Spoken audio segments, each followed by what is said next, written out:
Everyone, welcome back to my channel. আজকে এই ভিডিওতে আমি যে বিষয়টা নিয়ে তোমাদের আলোচনা করব, অলরেডি আমি তোমাদের যারা উচ্চ মাধ্যমিক তৃতীয় সেমিস্টার দেবে এবং ভূগোল বিষয়ে যে টপিকগুলো রয়েছে সেই অধ্যায়গুলো কিন্তু আমি কভার করে দিয়েছি এবং কোন কোন ধরনের ইম্পর্টেন্ট প্রশ্ন আসতে পারে সেগুলো নিয়েও আলোচনা করেছি এবং সেই অধ্যায় থেকে কী ধরনের টেস্ট পেপার 2027-এর যে টেস্ট পেপারটা ছিল সেই টেস্ট পেপার থেকে প্রশ্নগুলো আমি কিন্তু সেখানে সলভ করিয়েছি।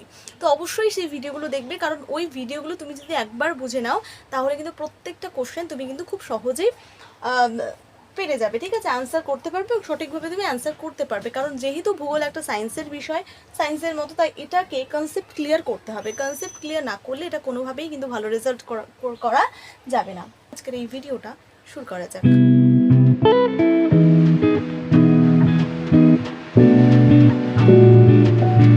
ফার্স্ট আমরা জানবো যে ভারতের কৃষিকাজ, এই যে ভারতের যে কৃষিকাজটা রয়েছে এটা ইংরেজিতে বলা হচ্ছে এগ্রিকালচার।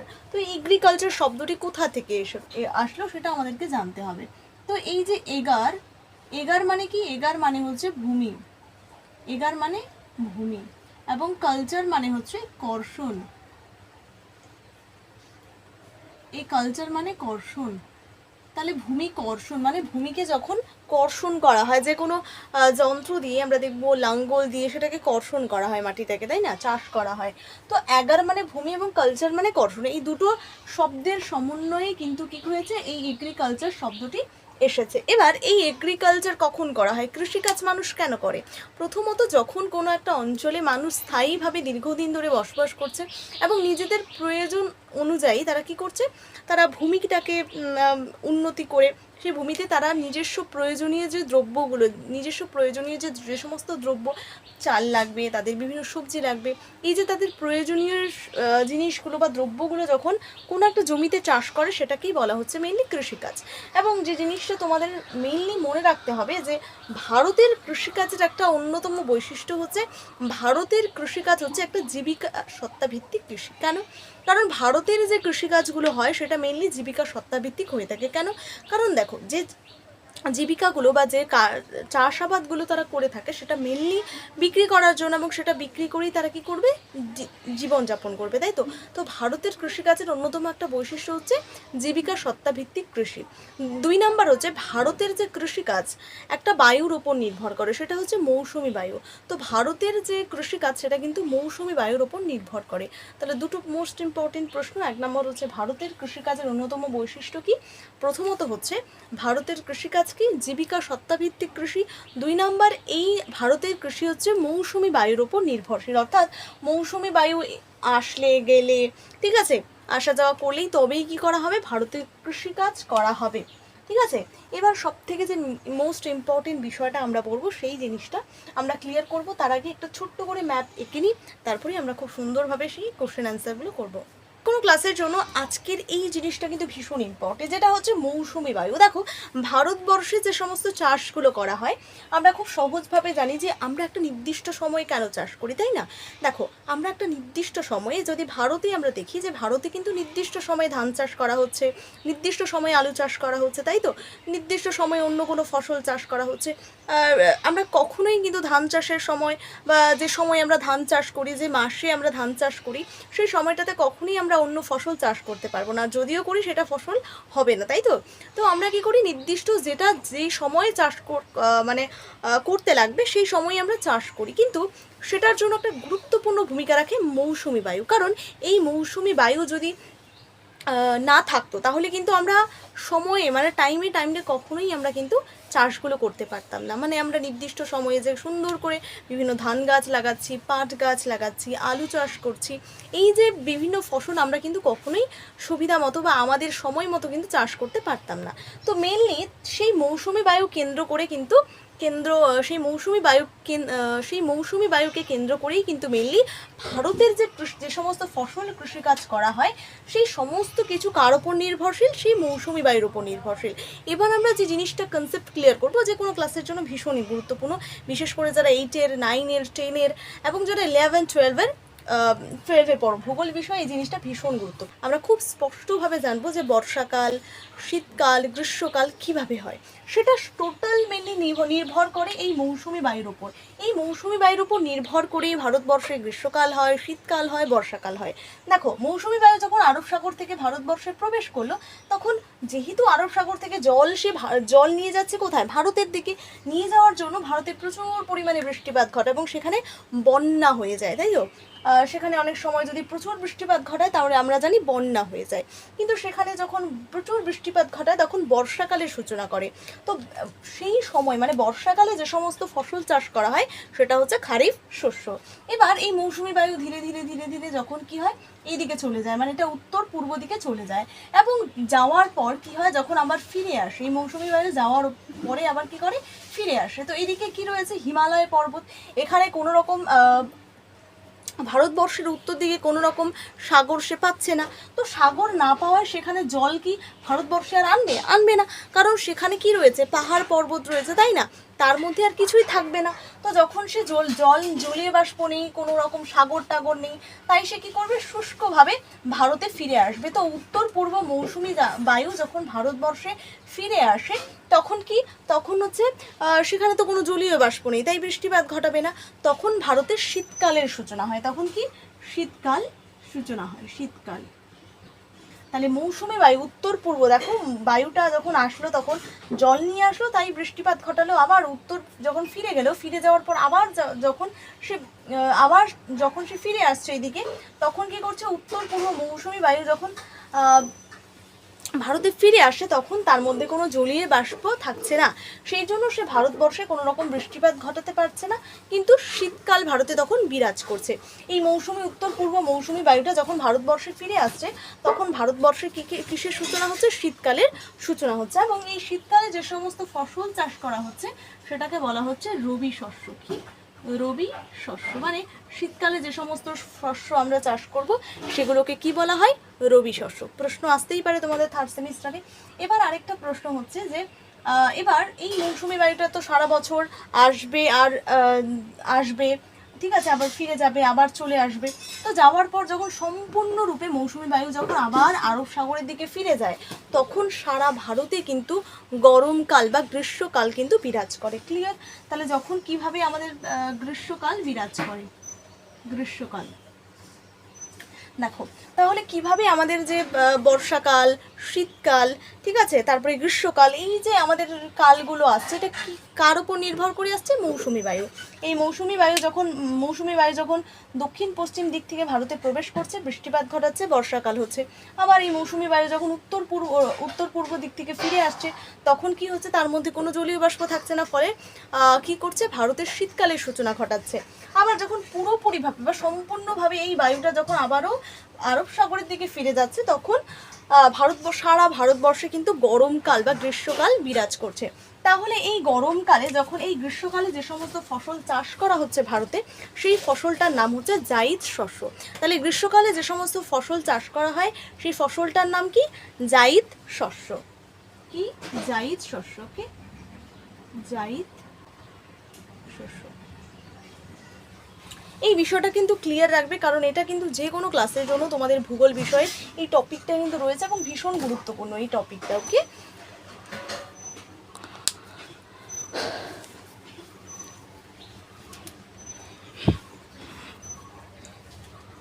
এবার এগুলো পড়লেই তো হবে না, এটা তো মেইনলি ক্লাস 12-এর থার্ড সেমিস্টার উচ্চ মাধ্যমিক 2027-এর জন্য ভীষণ ইম্পর্টেন্ট। তারপরেও আরও যে কৃষিকাজ থেকে যে কোশ্চেনগুলো ভীষণ ইম্পর্টেন্ট, শস্য সমন্বয়, শস্য প্রকারতা, সেই বিষয়গুলো খুব ইন্টারেস্টিং করে খুব সহজভাবে তোমাদেরকে বুঝিয়ে দেবো, যাতে তোমরা পরীক্ষার হলে খুব সুন্দরভাবে অ্যান্সার করে আসো। ঠিক আছে, তো এটা মনে রাখবে। এবার আমরা যে মেইন টপিকগুলো পড়বো যেখান থেকে তোমাদের মেইনলি প্রশ্ন আসবে।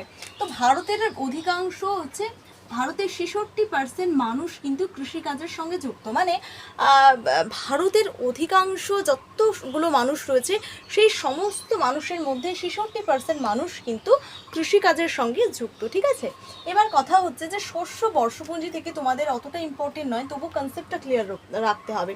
তো শস্য বর্ষপঞ্জি হচ্ছে কোনো ব্যবস্থা বা কোনো পদ্ধতির মাধ্যমে, ধরো আমরা কোনো ফসল উৎপাদন করলাম আবার সেটার ব্যবস্থাও করলাম, একটা পদ্ধতির মাধ্যমে সেটা আমরা উৎপাদন করলাম শস্যটাকে, এবং সেটা কিভাবে বেচবো না বেচবো বা কিভাবে কি করব সেটার একটা ব্যবস্থাপনা যদি করা হয়, সেটাকেই বলা হচ্ছে শস্য বর্ষপঞ্জি। মানে শস্য উৎপাদন থেকে শুরু করে ব্যবস্থাপনার যে পদ্ধতি, সেটাই হচ্ছে শস্য বর্ষপঞ্জি। এবার আরেকটা মোস্ট ইম্পর্টেন্ট, তোমাদের উচ্চ মাধ্যমিক থার্ড সেমিস্টারের কৃষিকাজ থেকে 2027-এ যে প্রশ্নটা এবং যে কনসেপ্টটা তোমাদের ক্লিয়ার রাখতে হবে, সেটা হচ্ছে শস্যাবর্তন পদ্ধতি। এবার এই যে শস্যাবর্তন পদ্ধতিটা রয়েছে, ধরো একটা কৃষি জমি রয়েছে, ঠিক আছে, এই কৃষি জমি রয়েছে। তো এই কৃষি জমিতে এক বছর কি করা হলো, প্রথম বছর এখানে ধান লাগানো হলো,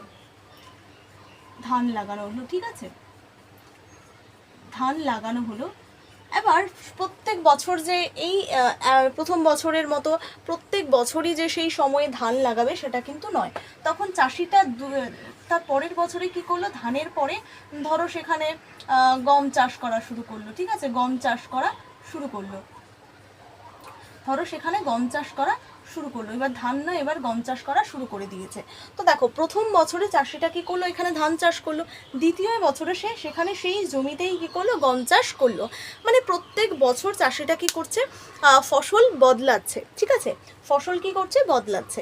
মানে প্রথম বছরে সে ধান করবে, তারপরে বছরে গম করবে, তারপর পরের বছরে জব করবে। তো এই করে সে ফসলগুলো চেঞ্জ করছে, বছরের পর বছর সে ফসলটাকে চেঞ্জ করছে। তো এই প্রক্রিয়াটাকেই বলা হচ্ছে মেইনলি শস্যাবর্তন পদ্ধতি বা প্রক্রিয়া, ঠিক আছে। শস্যাবর্তন মানে বর্তন মানে কি, পরিবর্তন। তো শস্যা মানে শস্যের পরিবর্তনই হচ্ছে শস্যাবর্তন। প্রত্যেক বছর শস্যের যে চাষাবাদ বা যে শস্যটা সে চাষ করছে সেটার কি করছে, পরিবর্তন করতে। তো সেটাকেই বলা হচ্ছে শস্যাবর্তন প্রক্রিয়া। এবং এই শস্যাবর্তন প্রক্রিয়ার আরেকটা নাম রয়েছে, সেটা হচ্ছে চক্রবৃদ্ধি। ভীষণ ইম্পর্টেন্ট, প্রশ্ন আসতে পারে যে এই শস্যাবর্তন প্রক্রিয়ার আরেকটি নাম কি, সেটা হচ্ছে চক্রবৃদ্ধি। ওকে, তারপরে হচ্ছে যে এখানে এই যে শস্যাবর্তন প্রক্রিয়াটা যে করছে, কেন করছে, এর উদ্দেশ্যটা কি, এর মূল কারণ হচ্ছে জমির উর্বরতা যাতে বৃদ্ধি পায়। মানে জমি যাতে উর্বর থাকে, জমিতে কোনো সময় যাতে ঘাস না হয়, বন জঙ্গলে ঢাকা না পড়ে যায়, এই জন্য মেনলি এই শস্যাবর্তন পদ্ধতিটা কৃষকেরা করে থাকে। তো মেনলি যদি প্রশ্ন আসতে পারে যে জমির উর্বরতা রক্ষা করার একটি পদ্ধতি হলো, সেটা কি পদ্ধতি, এটা হচ্ছে শস্যাবর্তন পদ্ধতি। কারণ জমির উর্বরতা রক্ষা করা হয় কোন পদ্ধতির সাহায্যে, এই শস্যাবর্তন পদ্ধতির সাহায্যে। জমি এই শস্যাবর্তন পদ্ধতির সাহায্যে কি হয়, জমি সবসময় উর্বর থাকে। ধরো এখানে ধান লাগালাম, বা প্রথম বছর আমরা বাদ দিচ্ছি, প্রথমে ধান লাগালাম, ধানের পরে আবার সেখানে ধরো আমি সেখানে গম লাগালাম, মানে জমিটাতে একটার পর একটা ফসল চাষ হয়েই যাচ্ছে, ঠিক আছে। তো এটাকেই মেনলি বলা হচ্ছে শস্যাবর্তন। এখন তোমাকে আমি টেস্ট পেপার থেকে একটা প্রশ্ন দেব, সেই প্রশ্নটা সলভ করে তুমি আমাকে দেখাবে, এবং সেই প্রশ্নটা আমি তোমাদের এখানে লেখাচ্ছি না, দেরি হয়ে যাবে। স্ক্রিনে যে প্রশ্নটা দেখতে পাবে, সেই প্রশ্নটার অ্যান্সার আমাকে কিন্তু কমেন্টে লিখে জানাবে, এবং সেই প্রশ্নটা কিন্তু তোমাদের টেস্ট পেপারে প্রশ্ন বিচিত্রায় রয়েছে। তো অবশ্যই সেটা চেষ্টা করবে, সেটার উত্তরটা কী হবে সেটা অবশ্যই আমাকে কমেন্টে জানাবে। আরেকটা ইম্পর্টেন্ট প্রশ্ন পড়বো, যে হচ্ছে শস্য সমন্বয়। শস্য সমন্বয় জিনিসটা কি, দেখো কোনো একটা, এটা একটা অঞ্চল, ঠিক আছে, এটা ধরো তোমাদের গ্রাম। এই তোমাদের গ্রামে কি হলো, এই অনেকগুলো জমি রয়েছে। তো এই সমস্ত জমিকে কি করা হলো, ধরো এই দুটো জমিতে ধান চাষ করা হলো, আবার এই দুটো যে ইয়েতে পাট চাষ করা হলো, বড় বড় পাট চাষ করা হলো। তাহলে দেখো, তোমার এটা একটা নির্দিষ্ট এলাকা বা নির্দিষ্ট একটা গ্রাম, এই গ্রামে কি করা হলো, তোমার দুটো জমিতে ধান চাষ করা হলো এবং দুটোতে পাট চাষ করা হলো। তো এটার মধ্যে, তাদের মধ্যে একটা বিন্যাস বা পার্থক্য কিন্তু দেখা যাচ্ছে, যে এই দুটো হচ্ছে একই সবজি আর এই দুটো হচ্ছে একই ফসল, এই দুটো একই ফসল, এই দুটো একই ফসল। তো এটার যে একটা বিন্যাস গড়ে ওঠে, এটাকেই মেনলি বলা হচ্ছে শস্য সমন্বয় বা ক্রপ কম্বিনেশন। তাহলে কোনো নির্দিষ্ট অঞ্চলে উৎপাদিত বিভিন্ন শস্যের ভিত্তিতে যে বিশাল যে বিন্যাস গড়ে ওঠে, তাকে ক্রপ কম্বিনেশন বলে। মানে বিভিন্ন ফসল সেখানে চাষ করা হয়েছে, এবং সে ফসল যে চাষ করা হয়েছে সেখানে বিভিন্ন যেহেতু ফসল চাষ করা হয়েছে, তো তাদের মধ্যেও একটা মিল থাকবে, যে এটা এই জমিটাতেও গম চাষ করা হয়েছে, তার পাশের জমিটাতেও গম চাষ করা হয়েছে, তো তাদের মধ্যে একটা মিল রয়েছে। আবার ওই জমিটার মাঝখানে জমিটার সাথে অন্য একটা জমির মিল রয়েছে। তো এভাবে পার্থক্য বা বিন্যাস কিন্তু বা ভেদাভেদ একটা গড়ে ওঠে, এটাকেই মেনলি বলা হচ্ছে শস্য সমন্বয়। ক্লিয়ার? এবার এই শস্য সমন্বয়ের যে যিনি প্রবক্তা ছিলেন, তার নাম কি, জন কেরিয়ার উইভার বা জন কে উইভার। যেটা অপশানে থাকবে সেটাই দিয়ে দেবে, মেইন হচ্ছে জন কে উইভার। এবার এটা হচ্ছে RCAR, এর শ্রেণীবিভাগ অনুযায়ী এই IR, তো এবার যে রয়েছে ICAR, এই যে ICAR যে রয়েছে এ হচ্ছে কি করেছিল একটা সংস্থা, এবং এটা শ্রেণী বিভাগ করে যে কোন জায়গায় কতটা কী রকমের চাষ করা হয়। তো এই যে ICAR এর শ্রেণীবিভাগ অনুযায়ী তিনি শস্য সমন্বয় নিয়ে হচ্ছে বিভিন্ন পর্যালোচনা বা পর্যবেক্ষণ করার পর তিনি দেখলেন যে শস্য সমন্বয় করা হয় মেনলি কয়টি অঞ্চলে, 6টি অঞ্চলে। তাহলে শস্য সমন্বয়ের বা পরীক্ষা আসতে পারে যে ICAR এর শ্রেণীবিভাগ অনুযায়ী কয়টি অঞ্চলে শস্য সমন্বয় করা হয়, সেটা হচ্ছে 6টি অঞ্চলে শস্য সমন্বয় করা হয়। এবার আরেকটা মোস্ট ইম্পর্টেন্ট যে প্রশ্নটা তোমাদের জন্য ইম্পর্টেন্ট সেটা হচ্ছে শস্য প্রগাঢ়তা। কি শস্য প্রগাঢ়তা, সেই বিষয়টা আমরা ক্লিয়ার করব, সেখান থেকে কিন্তু তোমাদের প্রশ্ন আসবে, ঠিক আছে।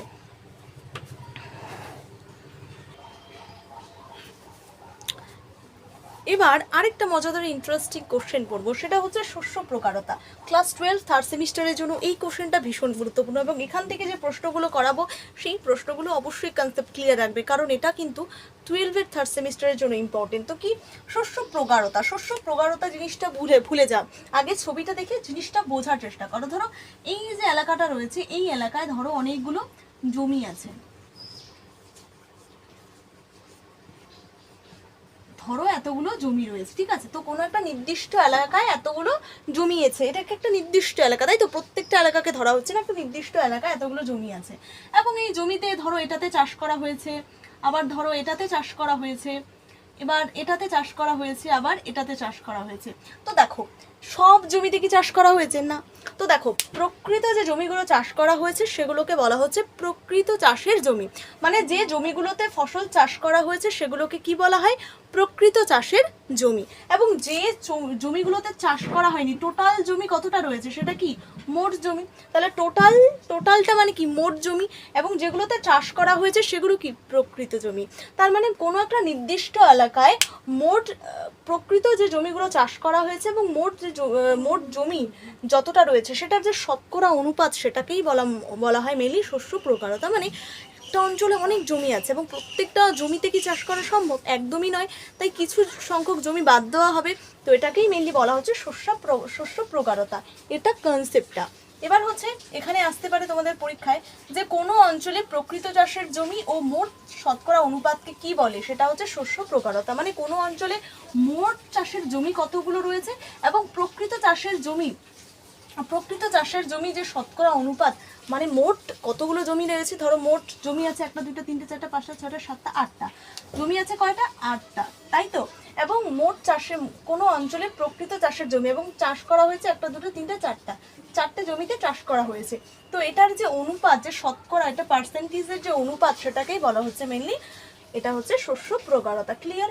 তাহলে প্রশ্নটা এইভাবে আসতে পারে যে কোনো অঞ্চলের প্রকৃত চাষের জমি ও মোট চাষের শতকরা অনুপাতকে কি বলে, শস্য প্রগাঢ়তা।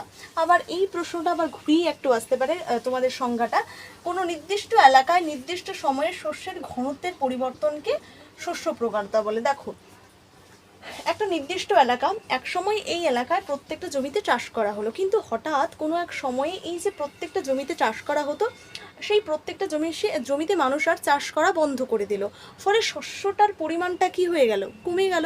তো শস্য কমলো মানে কি, ঘনত্ব কমলো। তাহলে কোনো একটা নির্দিষ্ট অঞ্চলে কোনো সময়ে যখন শস্যের যে ঘনত্বের পরিমাণ কমে যায়, মানে শস্য কম চাষ করা হয়, সেটাকেই বলা হচ্ছে মেনলি শস্য প্রগাঢ়তা। ক্লিয়ার? এবার কোনো অঞ্চলে জমির পরিমাণ যত বেশি হবে সেখানে শস্য প্রগাঢ়তা তত বেশি দেখা যাবে, কারণ প্রত্যেকটা জমিতে কিন্তু মানুষ চাষ করতে কোনো দিনই পারবে না, অনেকগুলো বাদ দেবে। তো যত বেশি জমি হবে তত বেশি বাদ দেওয়া হবে জমি, ঠিক আছে। তো এটাই হচ্ছে তোমাদের কনসেপ্ট। এবারে শস্য প্রগাঢ়তার সূত্র কি, GCA/NCA। এই CA একই, শুধুমাত্র GCA ওপরে আর নিচে NCA × 100। তাহলে শস্য প্রগাঢ়তার সূত্রটা কমেন্টে লিখে জানাবে, এটা অতটা ইম্পর্টেন্ট নয়। এবার অঞ্চল কয়টি, 3টি। এবার এটা তো পর্যালোচনা করে, তাই তো, যারা এগুলো নিয়ে পর্যালোচনা করে, তো আমরা একটু আগেই দেখলাম যে ICAR সেই যে তার শ্রেণীবিভাগ অনুযায়ী শস্য প্রগাঢ়তা যুক্ত অঞ্চল কয়টি, সেটা হচ্ছে 3টি। মানে 3টি জায়গায় মেনলি এইভাবে চাষ করা হয়ে থাকে। তো তিনটি জায়গায় মেনলি এইভাবে চাষ করা হয়ে থাকে। এবং সবচেয়ে বেশি শস্য প্রকারতা যুক্ত রাজ্য পাঞ্জাব।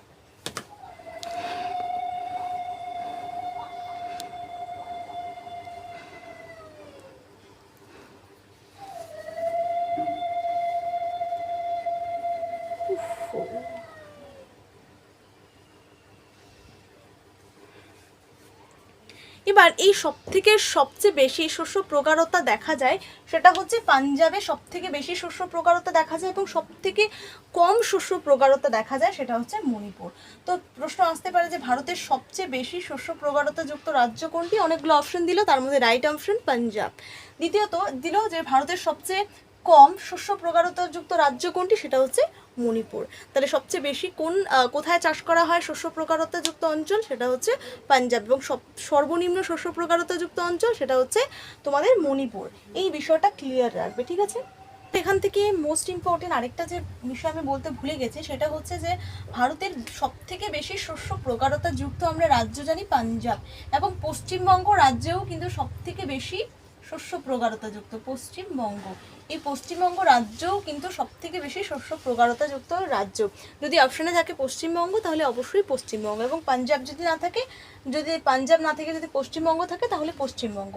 এবার একটু আগেই আমরা পড়লাম শস্যাবর্তন প্রক্রিয়া, তাই না?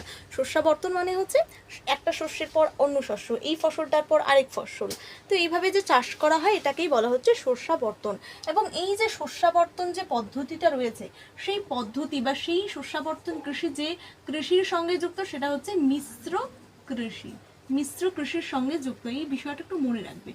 তাহলে যদি প্রশ্ন আসে যে শস্যাবর্তন পদ্ধতি কোন কৃষির সঙ্গে যুক্ত, সেটা হচ্ছে মিশ্র কৃষি। দেখবে যে শস্যাবর্তন প্রক্রিয়ায় কি হয়, একের পর এক ফসল কিন্তু চাষ করা হয়ে থাকে, তাই তো?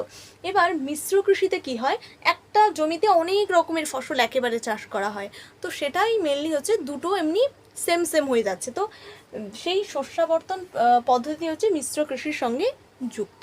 এবার আমরা একটা নির্দিষ্ট সময় কোন ফসল চাষ করা হবে সেটা একটা ক্যালেন্ডার রয়েছে, সেটা হচ্ছে সেই ক্যালেন্ডারটার নাম হচ্ছে ক্রপ ক্যালেন্ডার।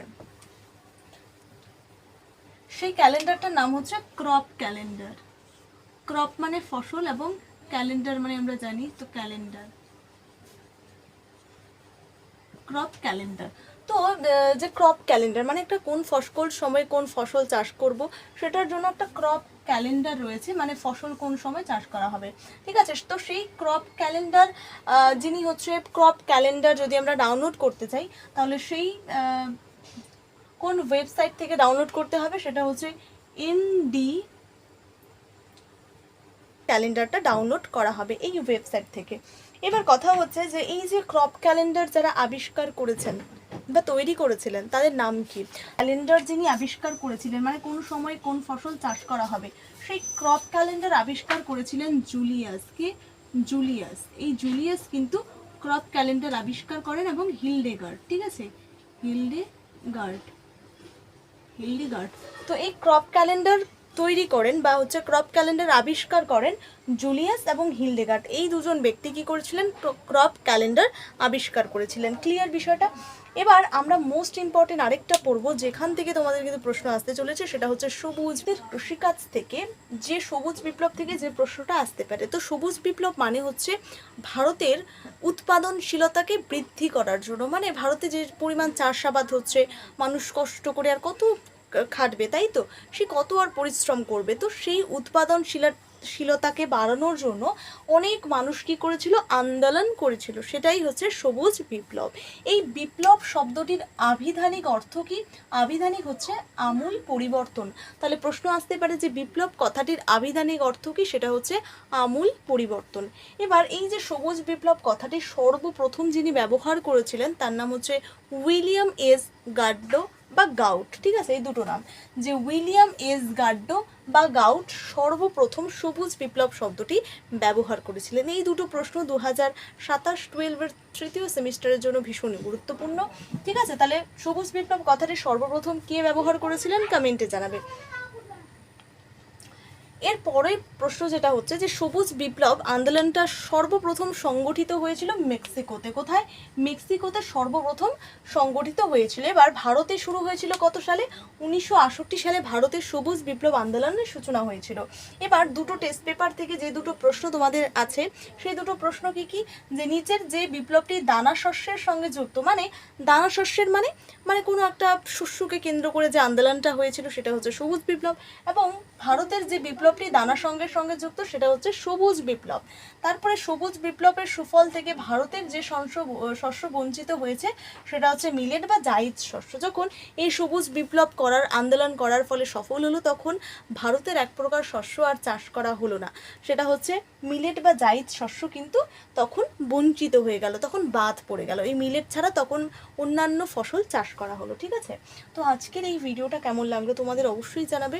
এখানে পার্ট 1-এর আমি ভিডিও দিলাম, সেখানে যে টপিকগুলো পড়ালাম সেই টপিকগুলো বুঝে প্রত্যেকটা কোশ্চেন লিখে তার অ্যান্সার করার চেষ্টা করবে। আমি যে কোশ্চেনগুলো দিলাম তার অ্যান্সার করার চেষ্টা করবে। এর পার্ট 2-তে আমি শ্বেত বিপ্লব, আরও ইম্পর্টেন্ট কিছু প্রশ্ন নিয়ে ঠিক আছে, সমস্ত কিছু নিয়ে আমি আলোচনা করব। সেই ভিডিওটা খুব তাড়াতাড়ি পেতে চাইলে অবশ্যই কমেন্টে লিখো পার্ট 2। ওকে, টাটা।